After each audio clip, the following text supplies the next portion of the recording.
제 전부도 님이죠. 돈은 뭐는 전부 나게도 나그러다 간산도 셔마도 tumbato je janla ki shomsar ne chen ro zer ni jan gam sa ja wor tu ji shan lo ya la man ji me ban zo ja la so ra gong ji to ban bo ro shin ji lo gong ji to ban bo ro shin ji lo gong ji to ban bo ro shin ji lo. Profound and subtle Dharma is rarely encountered in eons. Now we hear and follow it. May we realize the Tathagata's meaning. To liberate beings, please generate bodhicitta before teaching. Today's Shurangama Sutra. We've already discussed the 6 entrances with everyone. Actually, the 6 entrances refer to the 6 faculties at the end of each analysis. For example, the eye faculty is illusory. It neither arises from causes and conditions, nor is it spontaneous. Then the ear faculty, being illusory, is the same. Then the nose faculty is illusory. So entrance refers to generally the nose faculty or eye faculty, ear faculty. So among the 6 faculties, we've finished the first 3 faculties, eye, ear, nose.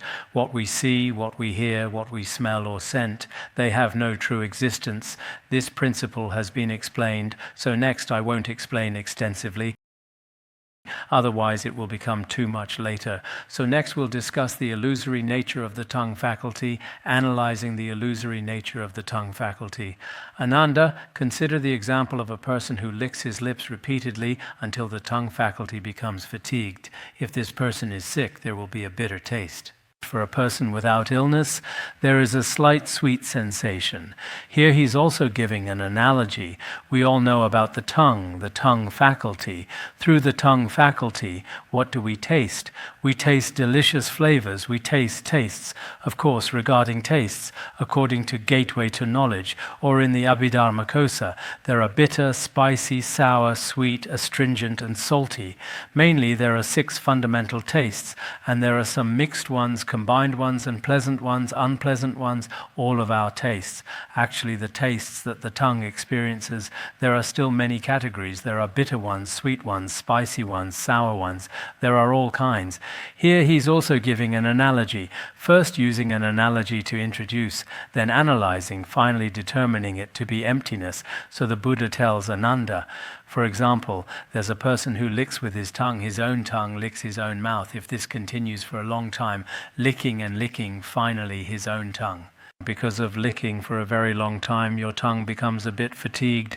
At this time, a special taste appears. It seems Venerable Master Xuanhua said, kissing oneself, embracing oneself, especially people who don't have friends, desperately embracing themselves. But this seems the licking here means to lick, mainly the tongue licking one's own lips. It seems when licking like this, I tried it at noon and it was okay. I felt a little, maybe because my body isn't well, there was a bit of bitterness. If this person is sick, if this person's body is unwell, if he's sick, then there will be a bitter taste. Just like when Chinese medicine doctors examine patients. Sometimes there are also various observation methods like this, one's own tongue, when licking one's own lips. After a slightly longer time, originally the tongue was licking like this. As a result, the lips develop a reaction, a bitter taste. If this person's body is very healthy, a person without illness, there's a slight sweet sensation, a slight sweet taste. Originally there's no sugar, no bitter things, no bitter melon either. So why does it become bitter and sweet? Actually, this is the occurrence of special conditions. In this way, through sweet and bitter, the tongue faculty is revealed. When not moving, the bland nature is always present. Just now this sweet and bitter, if they appear. If your tongue faculty, just now this, because just now this sweet and bitter mainly reveals your tongue faculty's agitation, this kind of cause. When not moving, if your tongue faculty is not moving, the bland nature is always present. There's a kind of blandness. Actually, there's no sweet, no bitter, no salty, no other tastes. If your tongue doesn't move at all, just like our normal lips now, inside there's no taste, no sensation. So whether sweet and bitter above or bland. All of these through fabrication, then appears a kind of inverted conventional truth, especially the previous bitter, sweet, and bland. This should be a kind of illusion, not truly existing in reality. Then it says combined tongue and fatigue, just like our usual tongue. What it tastes are also these sour, sweet, bitter, spicy tastes. These illusory appearances are the same as the weary appearances manifested by Bodhi. This is very similar whether manifested from within Bodhi nature or the wonderful functioning of Bodhi nature. These weary appearances are very similar. That is to say, they don't exist in essence. But with Bodhi's wonderful functioning, these illusory appearances are completely the same, meaning they're fundamentally not established in the true nature. If we lick with our tongue like this, if it's not very convenient, you can eat some sugar yourself, or eat something particularly bitter, or eat stinky tofu. And in the south they have something called stinky dried tofu. All kinds of these things. They all look pretty good. But actually, truly, in some places in Chengdu, some young people especially like to eat those things. This skewer, that skewer, but really going to the side. I once often saw one place where there were especially many young people. Every year there's always a line. It's like this every day. Then sometimes I went to line up. But when approaching there, smelling the odor, it was particularly unpleasant. It seemed no different from impure feces, so I didn't go by it. Oh my, forget it.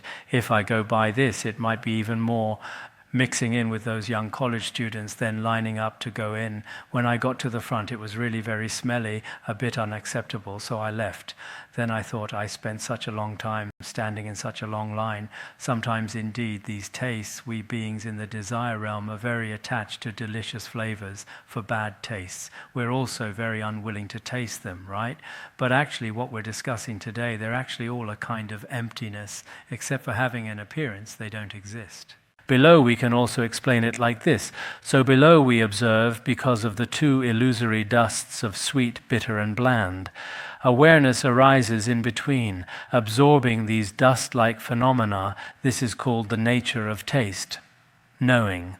What he explained before, sweet and bitter are one taste. They are relatively obvious. Then bland is one taste, like we said, with light and dark. One is obvious, one is not obvious. So these two kinds of false dust. Bittersweet is one false dust, bland is one false dust. So these illusory dusts actually give rise to awareness in between. Arising awareness in between means in such awareness, that is, in the awareness of the tongue faculty, relying on such awareness of the tongue faculty, generated in the awareness of the tongue faculty, it can absorb these external dust-like phenomena, whether sour, sweet, or bland, these dust-like appearances. So this is called the nature of taste knowing. Here he uses knowing, sometimes awareness. We generally say seeing, hearing, awareness, knowing. Seeing, hearing, smelling. This should be tasting, perhaps with different characters. Seeing, hearing, smelling, tasting, sensing, knowing. Knowing below also fits better, but actually knowing taste. Mainly that taste is more important. This taste-knowing nature, apart from that sweet, bitter and bland dust, ultimately has no substance if we observe knowing this taste. Just now, whether sweet or bitter, this sense of taste, actually also apart from sweet, bitter and bland dusts, ultimately is not established in its nature. We also explained before, so generally in tantric empowerments, there are also some, for example, delicious things and particularly unpalatable things, pleasant, melodious sounds and unpleasant, harsh sounds, and before the nose faculty, particularly fragrance, some good fragrances, and also some bad odors. People have different karmic capacities. Last year with bad odors and fragrances, some people consider fragrance to be very stinky, bad odors to be very fragrant.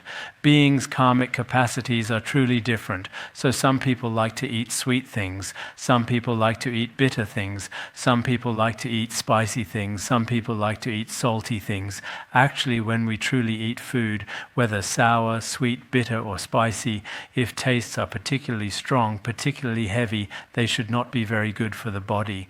Many health scholars believe this because our body's nature cannot be too bitter, too salty, too spicy. If it's too bitter, too spicy, too salty, when the body needs to digest, whether liver or kidneys, they need to use a lot of energy. In this way, gradually it will also be bad for one's body. So now people from various places, some like to eat spicy and numbing food, some like to eat salty food, some like to eat sour food. I see in our Tibetan areas they also particularly like to eat salty food, whether tsampa soup or whatever they make. They must add lots and lots of salt. We often, if there isn't any, it seems like there's no taste at all, but now gradually eating things a bit more bland. Actually, the food in some monasteries in Han regions is also very good, but for people with heavier tastes, it probably won't work. Actually, health and our habits, customs, still have some distance. So today here it explains, no matter what taste you like, actually this also has no substantial existence. How is it not established? Thus, Ananda, you should know that this tasting of bitter and bland does not come from sweet or bitter, nor exist because of blandness, nor does it arise from the faculty, nor is it born in space. The method of observation is the same. It doesn't come from objects, not from our faculties, not from space. So when observing in this way here in Tantra, there are some pointing out instructions through this method to recognize the Shurangama Sutra doesn't have this, but actually it is also a kind of pointing out our 6 faculties. Didn't it point out the 5 aggregates before? Then here it points out the emptiness of the 6 faculties. If it were in Tantra, perhaps the 5 aggregates explained before would be the 5 Buddhas, then the 5 faculties would also be 5 bodhisattvas, pointing out like this. Below it explains, here it says, the bitter, sweet and bland objects of our tongue faculty don't come from objects, don't come from faculties, don't come from space. Why is this so? Below it observes, if from sweet and bitter, then the bland would be extinguished. How could one know blandness? If we say our taste comes from bitter and sweet, then the bland taste would forever be gone. How could this world know there's a bland sensation? How could there be? There shouldn't be. If it comes from blandness, then sweet or bitter would immediately be destroyed. How could one still know sweet and bitter? How could there be? It's impossible, some people think, although when sweet and bitter come, blandness doesn't exist. Or when there's sweetness, there's no bitterness, but it doesn't matter. Bitterness still exists, sweetness still exists. When I eat bitter melon, the bitter taste comes from outside. When I eat sugar, the sweet taste comes from the sugar.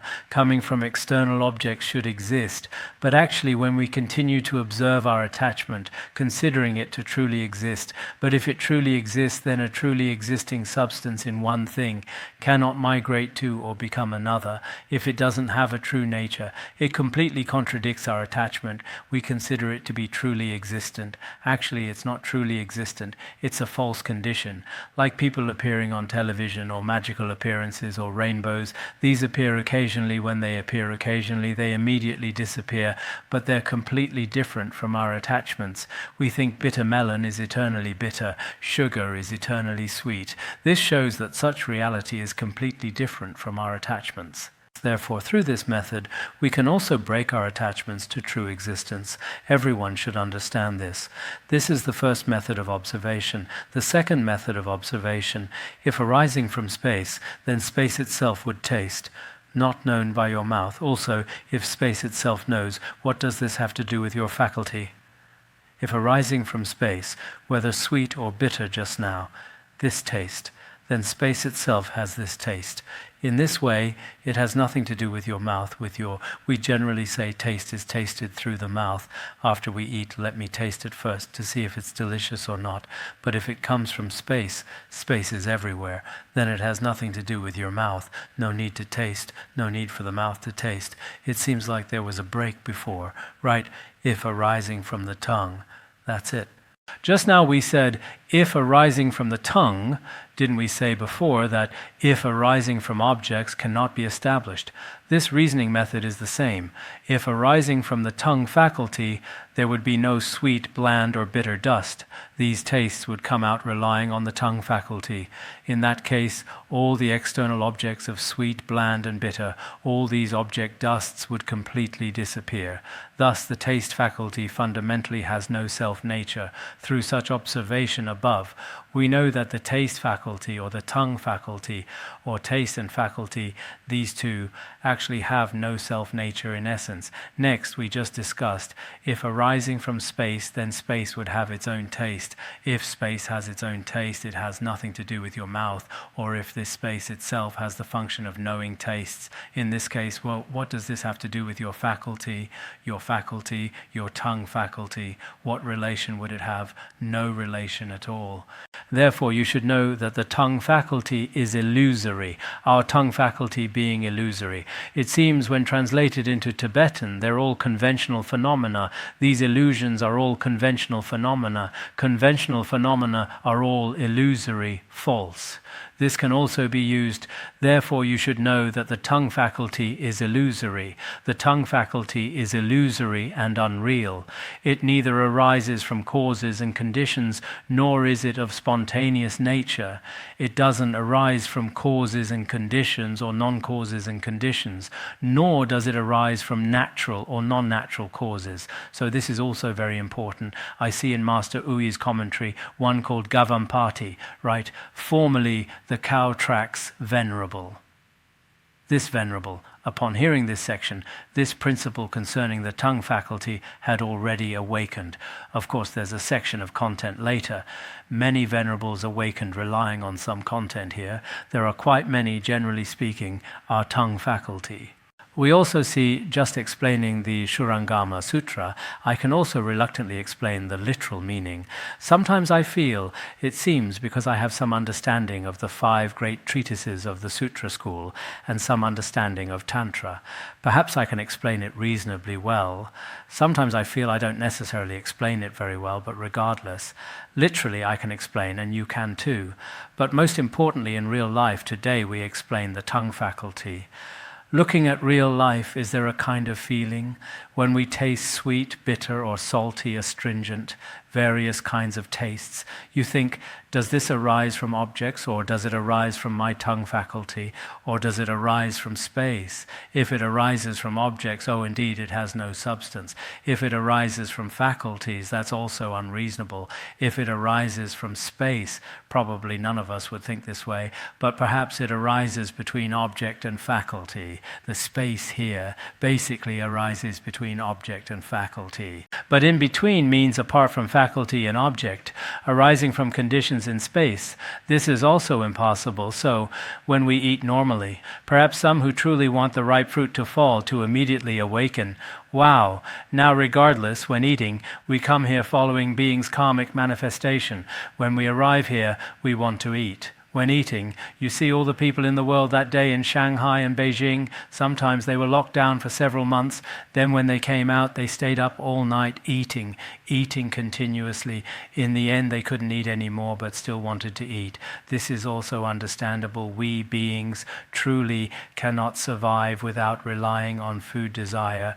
But actually, if we truly understand these principles of the Shurangama Sutra, not just explaining literally, anyone can explain literally, but in the mind consciousness, the eye faculty we discussed before, things the eyes see, whether beautiful or ugly, then what the ears hear, what the nose smells, then what the tongue tastes, these things are with us every day. But regarding this, before we may have never reflected upon our eye, ear, nose, tongue, body, perhaps when reciting the Heart Sutra, no eye, ear, nose, tongue, body, etc., we keep reciting, but actually we always think eye, ear, nose, tongue, body exist. But now when observing like this, actually many of us beings, why are we said to be confused? Why is the conventional said to be false? The reason is also like this.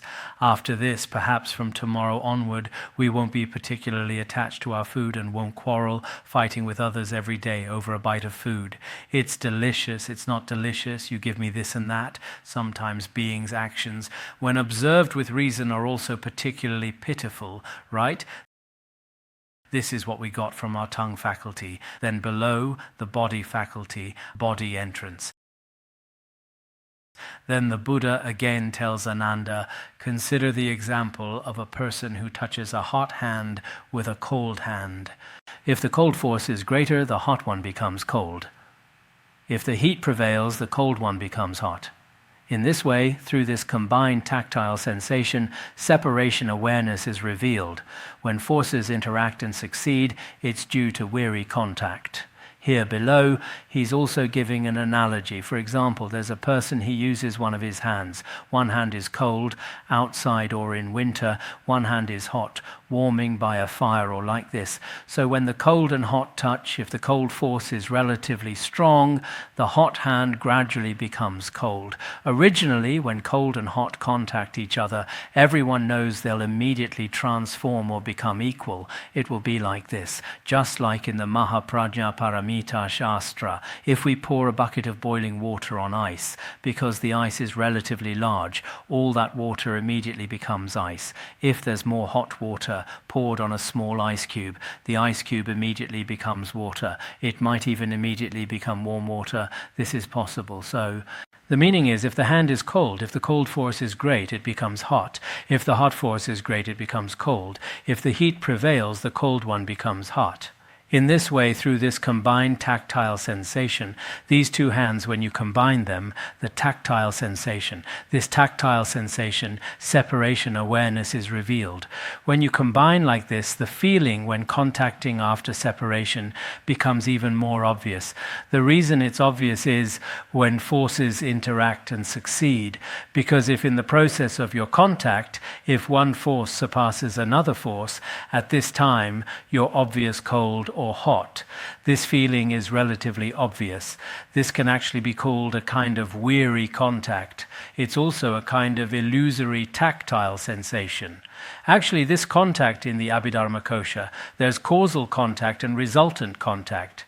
Causal contact refers to the four elements of earth, water, fire, wind. Then in resultant contact, for example, smooth, very slippery, then rough, coarse. And light, heavy, hungry, thirsty, cold. It seems there's no heat, right? In resultant contact, there are many.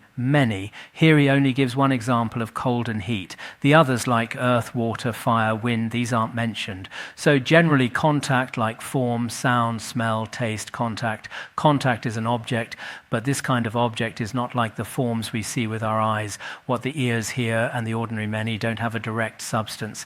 Actually, contact is such a thing. Those who've studied the Abhidharmakosha should all be clear. So here it says, because of the forces just now, this mutual balance or this kind of contact, then gradually it's illusory, whether cold, hot or hungry, or feeling very heavy, or feeling particularly hungry. These are actually all objects of contact. This is a kind of illusory appearance. We can say through external various operations, conditional operations, then illusory appearances appear. This is one kind. Then also combined body and weariness. Combined body and weariness is our body contacting other weary appearances. Illusory appearances, that is, the former are inverted conventional truths, the latter are correct conventional truths. These contact appearances, illusory appearances, are the same as weary appearances manifested by Bodhi. This is also the same as within Bodhi, originally absent in Bodhi nature, appearing as illusory, weary appearances, illusory appearances. They're quite similar, not truly existent. Why aren't they truly existent? Due to the two false dusts of separation and union, awareness arises in between, absorbing these dust phenomena. This is called the nature of tactile awareness. This just now, the body's tactile awareness to be analyzed. When analyzing if this separation and union, just now when hands contact, a kind of feeling, when unified, one kind of feeling, when separated, one kind of feeling. Actually here, separation and union are two false dusts. With these two kinds of false dusts, actually, awareness arises because the body relies on the body faculty's awareness, appearing within the body faculty's awareness. Appearing what? It absorbs external contact. This contacts object dusts, external object dusts. This is called tactile awareness, awareness nature, because the body knows if something is light, heavy, etc. When we say seeing, hearing, awareness, knowing, seeing is eyes, hearing is ears, smelling is nose. nose, perhaps seeing, hearing, smelling, tasting. Then this is sensing, actually tactile awareness, awareness knowing. But when they translate in Tibetan, there's a particularly good direct term that reads very smoothly. But in Chinese, it seems like the previous seeing, hearing, smelling, tasting. Sensing is the body's tactile awareness. If we use tactile awareness for everything, it seems it doesn't have a particularly knowing is knowing, the body's tactile awareness, the body's contact awareness. But actually it's a kind of called what? There's no specialized term. If there were, it might be better tactile knowing. Sensing is the body's feeling, might be better the body's feeling. Then tasting, seeing, hearing, then smelling, tasting, sensing, knowing, seeing, hearing, smelling, tasting, sensing, knowing. Would this be clearer? Each faculty has different faculties, sensations, faculties, results. So this is the body because there's the body faculty. Then external contact, as just explained, whether heavy, light, hot, and hunger, etc. This tactile awareness body, apart from that separation, union, conforming and opposing dusts, ultimately has no substance. So knowing such tactile body, just now our bodies contact like this, two hands contacting, or often in Tantra there are relatively soft and coarse things. Previously during guru empowerments there were often coarse things like cut from yak hair tents, particularly coarse when the body rubs against it, particularly uncomfortable like this, and particularly smooth silk, katas. Particularly comfortable when touched on the body, like the clothes of celestial beings, particularly good, also like this. If, apart from these two, that separation and union, just now separation and union, and conforming and opposing dusts, conforming and opposing. Here opposing means suffering, then conforming means pleasure. Here this conforming opposing can be one dust, then separation union, one dust is also possible. Some when separated opposing, when unified conforming pleasure. In Tibetan, conforming and opposing are translated as benefit and harm, harm and benefit. Regardless below, it seems to separately discuss four dusts. In this way, actually its tactile awareness essence has already departed from what? Departed from this separation, union, conforming, opposing dusts. In this way, ultimately it has no substance. Here it explains like this, how does it have no substance? Below we begin to analyze. Thus, Ananda, you should know this awareness. It does not come from separation, union, nor exist from conforming, opposing, does not arise from the faculty, nor is it born in space. This observation method is also the same. It doesn't exist from external separation and union or conforming and opposing. Then it also won't arise from faculties and won't emerge from space. So our body's tactile awareness is also the same. Apart from eye, ear, nose, tongue, our body's tactile awareness, normally we feel, oh, very comfortable. This is very uncomfortable. The clothes rubbing against our body or the body's contact. Many things, cold, hot, these, we have a feeling. Pleasure, displeasure, like this. Actually, these are also our illusions. Why are they illusions? Because such tactile sensations don't come from external objects, don't come from faculties, don't come from in-between or from space. Apart from these, their sources also don't exist in this way. Since they don't come, yet you feel they exist. This is completely your false delusion. If one has sharp faculties, indeed, normally, we also particularly pursue the body's sensations. In the Abhidharma Kosha, there are bodily sensations and mental sensations. The body has sensations, consciousness also has sensations, so bodily sensations, although they need consciousness cooperation, but the body still has a kind of body faculty sensation. But these body faculty sensations we can observe like this, everyday thinking, my body should contact some good things, produce pleasure, stay away from some bad things, avoid suffering, we often pursue like this. Not to mention us humans, even some small sparrows, small crows. When they're happy, they often preen themselves. Then when suffering, they're in rain, in hail, always carrying a sense of fear, hiding their bodies. Actually, these are also illusions of conventional beings. When truly observing, all the body sensations also come from nowhere. The Buddha always wanted us to know this. Venerable Ananda tirelessly asks this and that on behalf of us pitiful beings, sometimes asking from the 6 entrances perspective, sometimes from the 5 aggregates perspective. Actually, Ananda, I think he must be an emanated Shravaka without these real attachments, but we beings indeed have them. But some perhaps rely on this pointing out method of the body faculty to realize some perhaps through the previous ones, like seeing and hearing. These so beings' karmic capacities are vastly different. Why does the Buddha teach so many dharmas, different capacities? Therefore, we also see which one suits us. Below, the observation method is also the same. Telling Ananda these from 3 places are impossible to come from. Why is this so? Is also the same. If such body awareness comes from union, then separation would be permanently extinguished. In that case, how could one know their separation? Just now the 2 hands first contacted. Then when separating, isn't it that sometimes one might feel even more?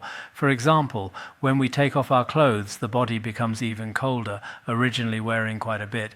Then when you remove the thick clothes, oh, the body even more. So separation actually here is also a source of sensation. Then also conforming and opposing appearances are likewise.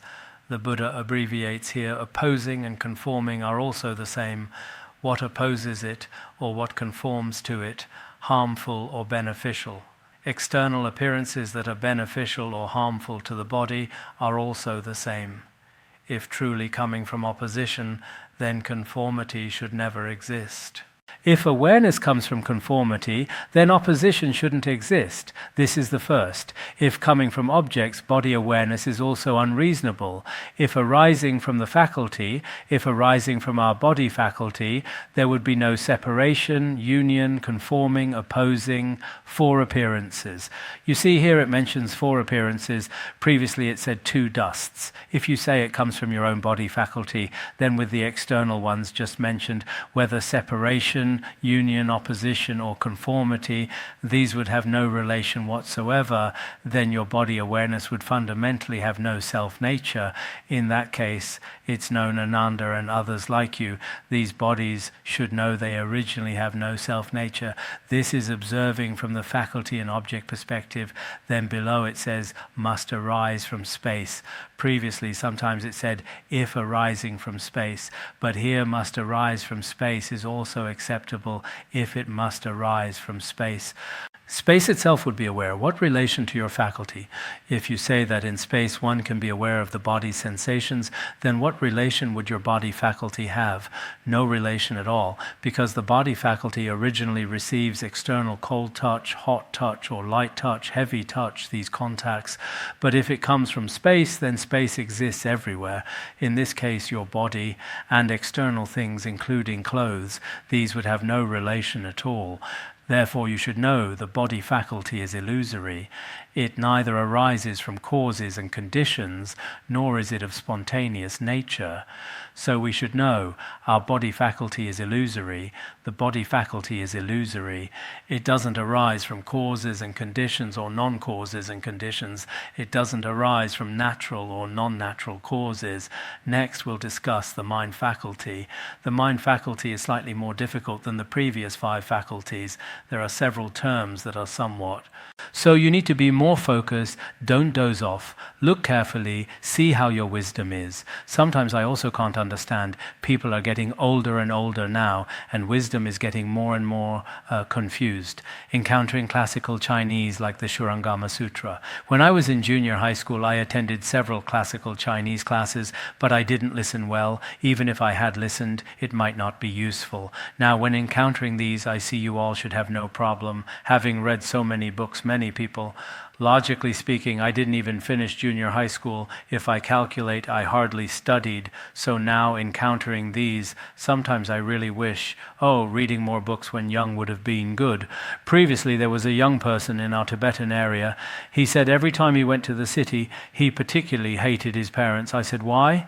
Because if they had let me go to school when I was small, I wouldn't be so confused. When I drive, I can't even read road signs. It's particularly sad. It's not that my parents blocked me at the time, but the educational situation was like that then. Below it says, Ananda, the Buddha tells about the mind faculty. Below is the mind faculty. Regarding the mind faculty, the Buddha also tells Ananda, consider the example of a person who, when weary, sleeps, and when rested, awakens. Looking at dust brings memory. Losing memory becomes forgetting. The Buddha tells Ananda, for example, there's a person, because we want to discuss the mind faculty, mind consciousness.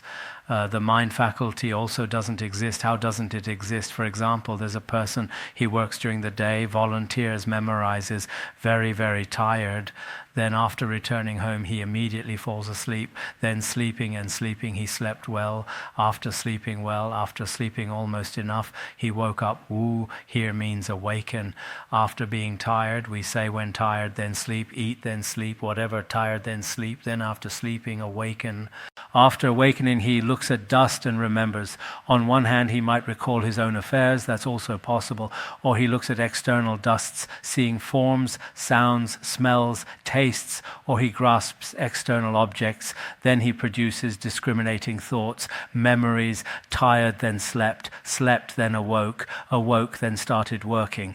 After starting work, he has all kinds of thousands of thoughts, various discriminating thoughts. After having discriminating thoughts, losing memory becomes forgetting. Finally, after remembering, he forgets again. Anyway, after sleeping, he awakens. After awakening, he thinks. After thinking, he forgets again. This person, probably not much different from us, many people, including when we memorize, don't want to memorize, tired, then sleep, slept, then wake up, then start remembering, after a while, forget again, then get sad again. After being sad, after a while, eat something good, get happy again. Anyway, human life is like this, right? Very disappointed in oneself, especially when nearby Dharma friends memorize very well, very jealous. Others read 2 or 3 times and remember clearly. I recite 100 times and it's still vague. Why am I like this? Then become disappointed in oneself. You know the above, right? Each has a process. The process of sleeping, the process of awakening, and the process of remembering, and the process of forgetting. 4 processes. These are inverted: arising, dwelling, changing, ceasing, absorbed, and returned to the mind center. Not transgressing each other. This is called the mind-knowing faculty.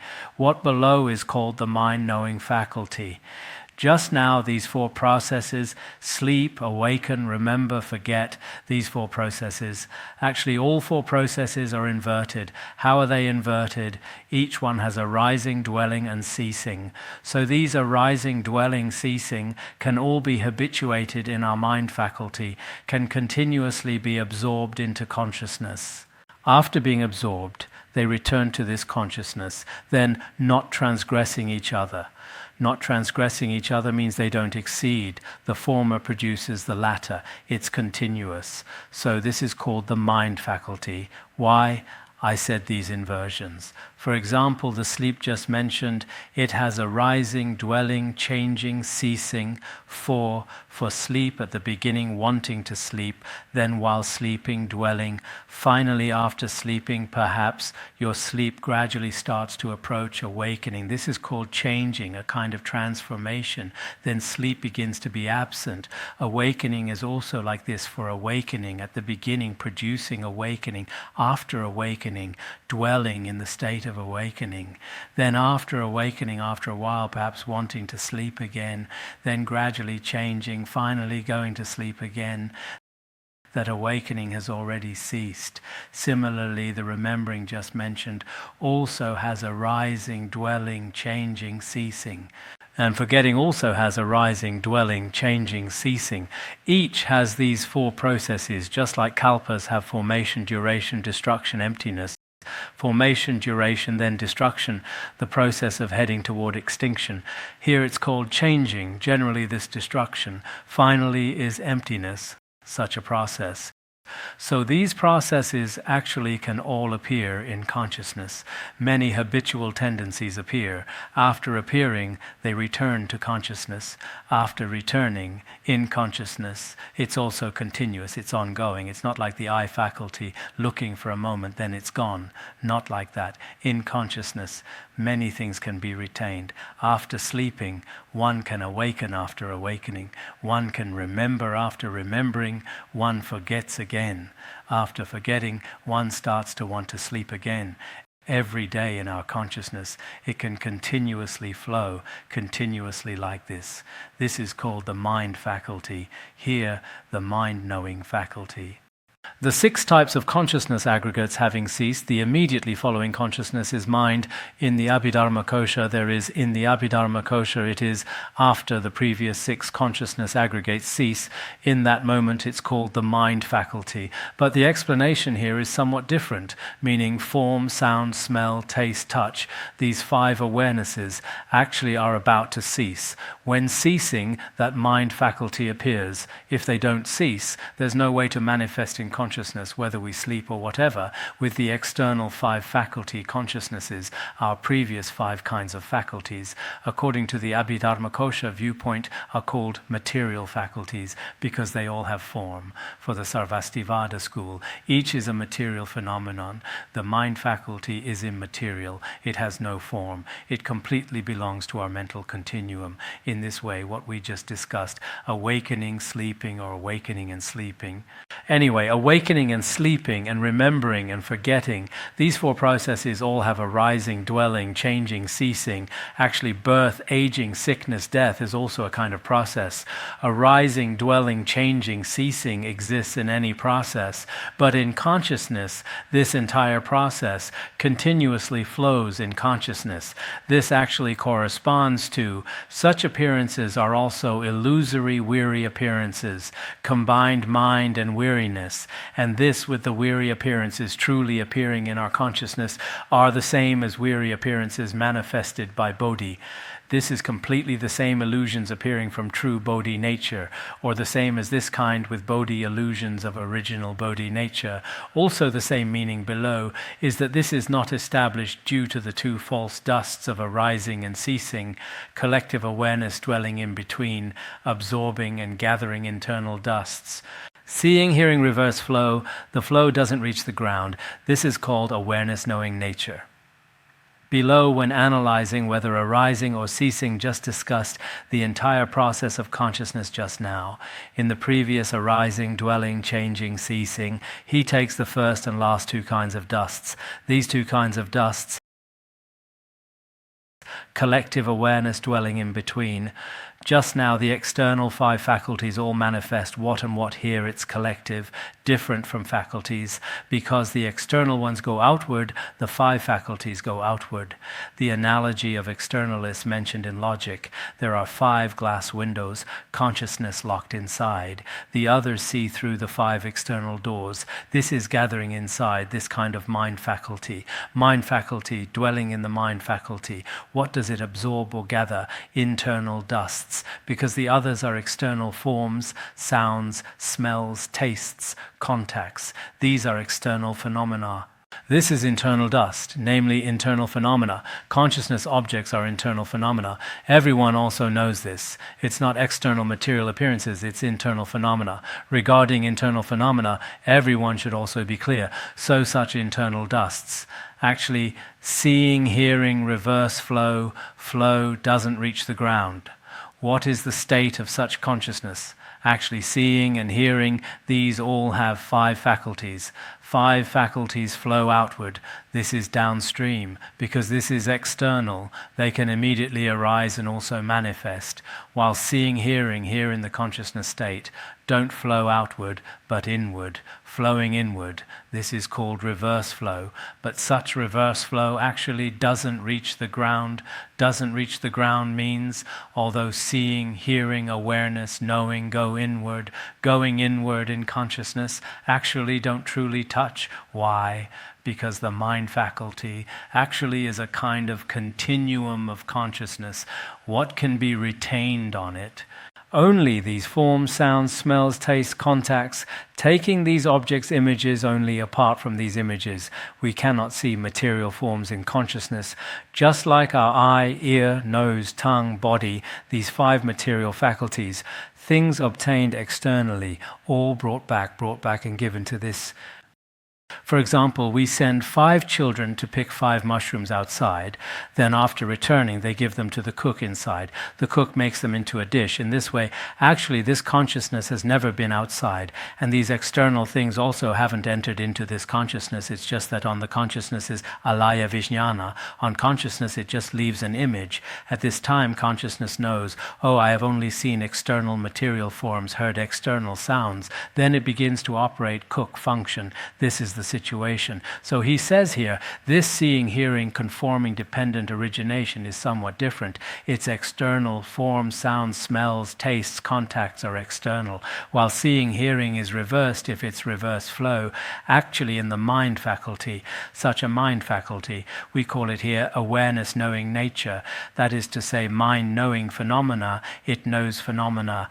This should be understood by everyone. Many Dharma masters' explanatory methods are different.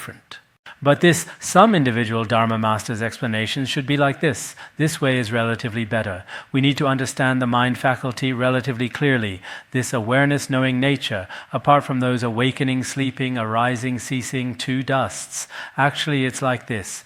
Just now taking that Dharma as object, taking internal Dharmas as objects, such consciousness awareness knowing. Actually, it's apart from just now this sleeping and awakening, arising and ceasing dusts. In this way, ultimately all are without substance. Thus, Ananda, you should know such awareness-knowing faculty does not come from awakening and sleeping, also doesn't come from arising and ceasing, does not arise from the faculty, nor is it born in space. Why?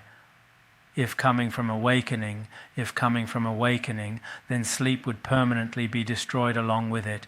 In that case, how would one know there's sleep in the future? How would one know there's such a thing as sleep?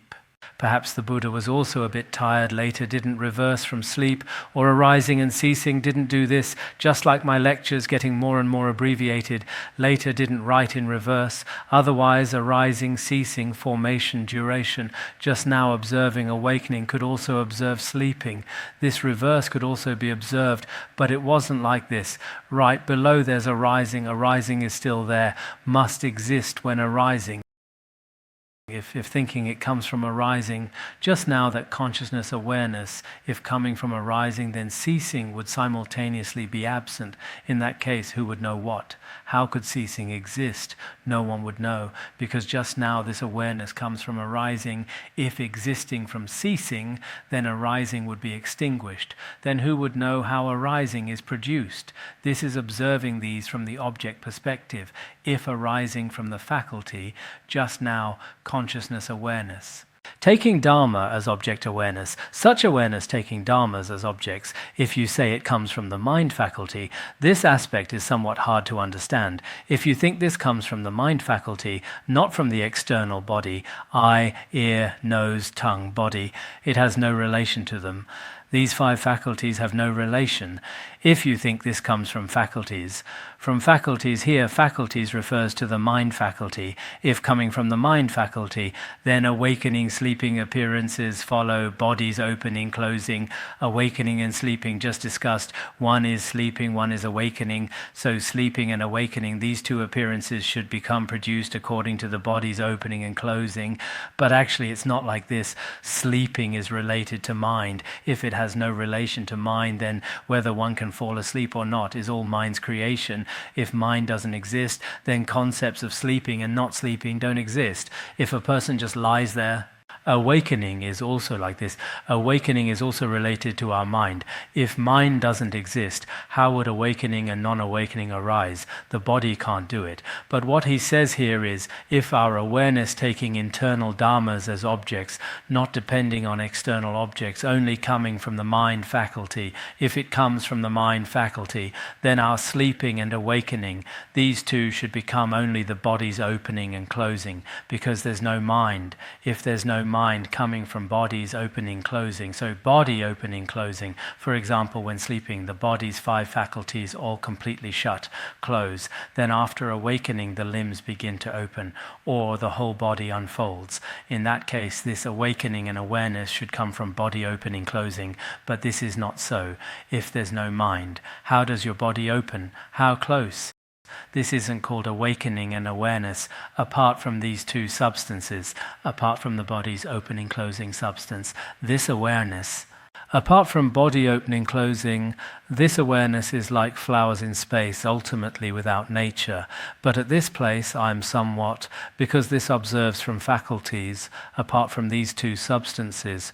If we take the previous as one arising from objects, one arising from faculties, then put a period here after the period, apart from these two substances, one from faculties, one from objects. If these two natures don't exist, then this awareness becomes like flowers in space, ultimately non-existent.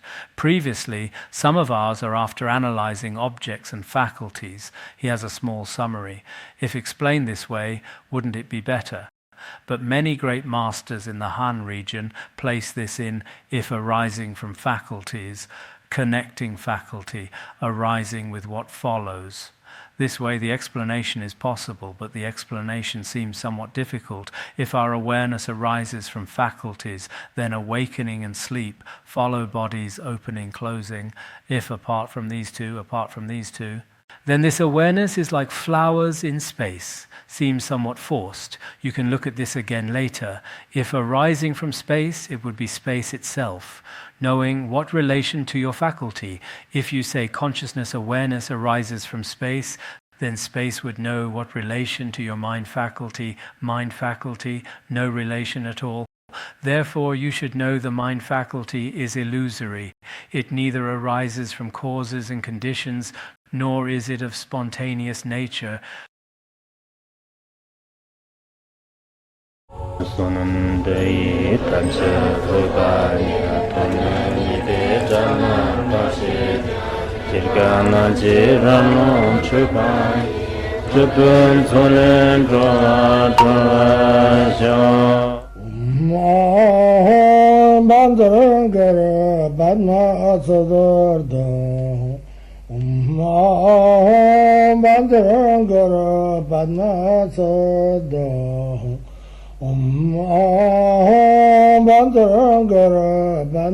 Bandara